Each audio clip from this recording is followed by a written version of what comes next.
क्या विचार है कि चुनाव में भाजपा फिर से रिपीट करेगी? भाजपा के अलावा कोई विकल्प नहीं। भारतीय जनता पार्टी फिर से 300 पार जाएगी उत्तर प्रदेश में। 2017 में जिस तरीके से हम लोग 300 से ज़्यादा सीटें जीते, सहयोगी दल के साथ 325 सीट जीते, भारतीय जनता पार्टी फिर से माननीय योगी आदित्यनाथ जी के नेतृत्व में, माननीय नरेंद्र मोदी जी के प्रभाव में मतदाता पूरी तरीके से भारतीय जनता पार्टी के पक्ष में है। जिस तरीके से योगी आदित्यनाथ जी ने प्रदेश में गुंडा राज का खात्मा करने का काम किया है, लॉ एंड ऑर्डर की व्यवस्था को सही करने का काम किया है, पूरी तरह से मतदाता भारतीय जनता पार्टी की तरफ रुख बनाए हुए है। वोटिंग होने की देर है। जैसे रालोद और समाजवादी का गठबंधन हुआ है, उससे कोई प्रभाव पड़ेगा? ऐसा है कि समाजवादी पार्टी के गठबंधन आप देख सकते हैं कि 2017 में भी गठबंधन किया कांग्रेस के साथ, तो राहुल और अखिलेश का गठबंधन हुआ। उसके बाद वो सफल जब नहीं हुआ तो 2019 में अपने बुआ भतीजे का गठबंधन हुआ, सपा बसपा दोनों लोग मिलकर लड़े। पार्टी भी आज संजय उसके बाद जो आप प्रश्न कर रहे हैं कि अब फिर से आरएलडी के साथ गठबंधन की बातें हो रही हैं, तो वो गठबंधन अपने जो सगे चाचा से नहीं कर सकता गठबंधन, वो दूसरे से गठबंधन क्या धर्म निभाएगा, उसके ऊपर कितना भरोसा कोई करेगा? किसान बिल वापसी लेने से कितना प्रभाव पड़ा है? देखिए, ऐसा है कि माननीय नरेंद्र मोदी जी ने हर बात कह दी है कि दिए की रोशनी की तरह सत्य है, सब कुछ सही है, लेकिन फिर भी कुछ लोगों को हम समझाने में असफल हुए हैं, इसलिए हमें बिल वापस लेते हैं। तो बिल वापस हो गया है।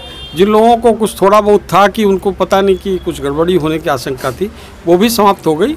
अब भारतीय जनता पार्टी के पक्ष में पूरी तरीके से किसान पश्चिमी उत्तर प्रदेश में भी लामबंद हो गया है। समाजवादी रथ यात्रा कर रही है, बोल रही है कि हम उस गाजीपुर से इस गाजीपुर तक आएंगे तो सारा माहौल बदल देंगे। ऐसा है कि पिछले चुनाव में भी उन्होंने अपना यात्रा निकाली थी। पिछले चुनाव में तो 100 मीटर भी नहीं चल पाई थी यात्रा, और इस बार माननीय योगी आदित्यनाथ जी ने एक्सप्रेस वे बना दिया है, सड़कें अच्छी हो गई हैं, और उन एक्सप्रेस वे को तो अपना बता रहे हैं। वही बता रहे हैं कि वो सब कुछ वो तो ये सरकार को भी अपना बताएंगे। ये सरकार भी हमारी है, भारतीय जनता पार्टी की नहीं, वो कुछ भी कह सकते हैं। तो वो उनको जो है अपना मतलब खाली पुलाव पकाने दीजिए, अच्छी बात है। मुंगेरी लाल के हसीन सपने देखने दीजिए, देखें, और मतलब लेकिन सत्ता से बहुत दूर है। तो जनता से क्या अपील करना चाहेंगे? मैं जनता से ही कहता हूं कि जिस तरह से माननीय योगी आदित्यनाथ जी ने यहाँ पर शासन प्रशासनिक व्यवस्था को सही किया, गुंडा राज खात्मे करने की हमने बात करी थी, भ्रष्टाचार को खात्मे करने की बात करी थी। आज अपराध तो हो सकता है, लेकिन किसी अपराधी को राजनीतिक संरक्षण नहीं है। भ्रष्टाचार कहीं कोई कर सकता है, लेकिन किसी भ्रष्टाचारी को राजनीतिक संरक्षण नहीं है।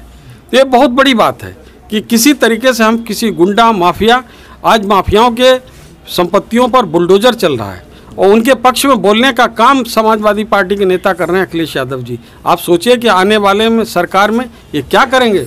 जो आज जिन लोगों के उनको सहानुभूति, अभी बुलडोजर जिनके ऊपर योगी जी चला रहे हैं, उनके ऊपर सहानुभूति व्यक्त कर रहे हैं, और जब वो सरकार में बैठेंगे तो क्या करेंगे? तो उसकी जो कुर्सी, मुख्यमंत्री कुर्सी पर वही गुंडे बैठेंगे। वो तो यदा कदा दिखाने के लिए अखिलेश यादव बैठेंगे। ये जनता को आभास है, इसलिए बैठने नहीं देगी उस कुर्सी पर। बहुत बहुत धन्यवाद।